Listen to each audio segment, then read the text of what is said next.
Now, I received some information, and you can pull this up. Um, our military found out where the command center was for a lot of these drones. It was a Chinese satellite that they shot down, and the satellite went down over Argentina. Real life.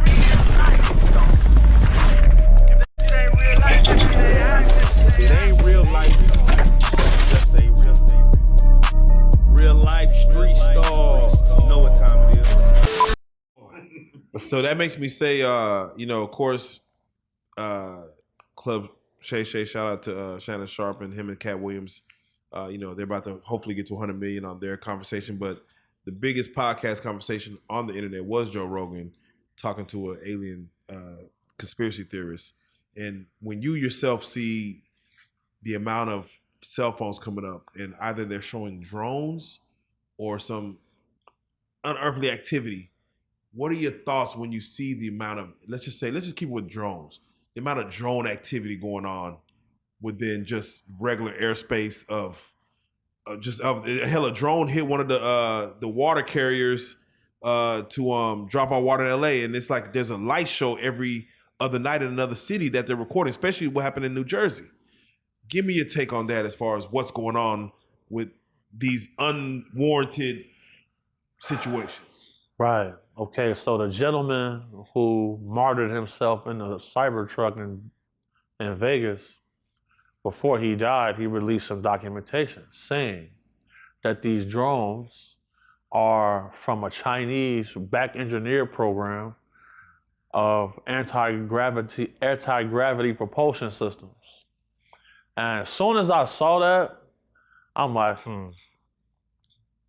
Some of them look like, non-human intelligence, but then some of them just scream China to me because they say they seen them coming up out the ocean and then going over into airspace that we own. Now, if you look at what China has been doing with Taiwan, they've been blatantly going into the airspace over places they're not supposed to provoke an attack. Now, I received some information, and you can pull this up. Our military found out where the command center was for a lot of these drones. It was a Chinese satellite that they shot down, and the satellite went down over Argentina. So that footage exists. So, to me, and then we see China show their 2 new fighter jets, their stealth bomber. I see them showing that type of stuff. To me, it was just like, look, we're going to take Taiwan. There's nothing you can do about it. Get ready for war. That's what it says to me, honestly. Yeah, I believe Russia and China were flying very close to Alaskan airspace to where it just brings to question, like, is America still the superpower that we feel like we are? Or can we get ganged on that easily? Right. So this is why you see Trump say we need to purchase Greenland. We need to make Canada the 52nd state. We need to put another base on the outskirts of Alaska, because Putin has an initiative to say that he wants to take back Alaska. That used to be Russian territory. We bought it from him. So we can get ganged up on. But the problem is Russia been catching hell with the Ukrainians to the point where they had to go outsource to get North Korean soldiers. Those battle groups is just not going to be formidable enough for the American warfighting machine. Then, we got train systems that our government uses to go from coast to coast that people don't really even know about. I've been telling people war with China is eventually going to come. And that right there is just a precursor. Oh, yeah. No, it definitely does bring worry. So I have to ask, when it comes to Trump saying, I'm going to declassify the classified files of the JFK assassination, MLK assassination, and show the world whatever we were holding back, we're going to give to y'all. And then immediately you see the JFK situation to where it looks like they're showing that the guy riding in the car with him possibly could have had a gun on him and possibly put one in JFK. And these are questions that we kind of put to bed after so many decades of not knowing.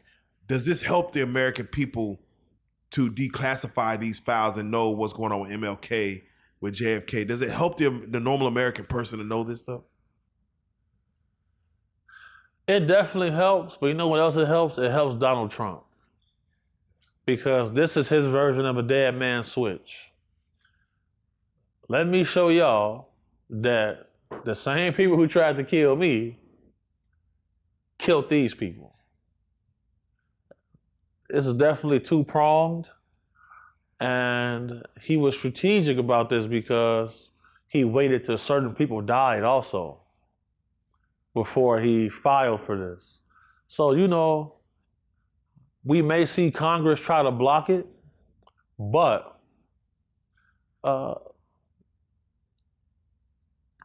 do you think the American people need to know what, like, do we need the information of what could possibly mess us up about our thoughts on America? If you want to change democracy, you have to create an idea. No war can be fought without an idea. Belief. You have to create belief to get people to support you. Point blank period. If you want to make it so you can get a third term, if you want them to change the Constitution so you can have a lifetime rule, this type of stuff have to come out. You got to show like, yeah, the people that y'all been voting in the policy been killing people, killing y'all beloved leaders, and will kill y'all and have killed y'all. Look, they tried to kill me. Before Kennedy died, they swapped out his whole Secret Service staff. They did the same thing to Trump when he got shot. Same thing. Why is it that the president is considered a temporary employee so he cannot get a security clearance higher than certain people who've been in government jobs for 30, 40 years? Are you really the head of state? These are things that's going on. He knows.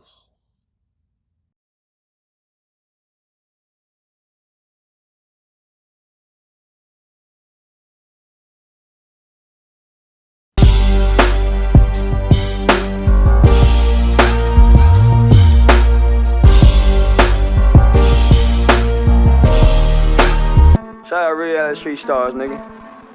Move. Hey.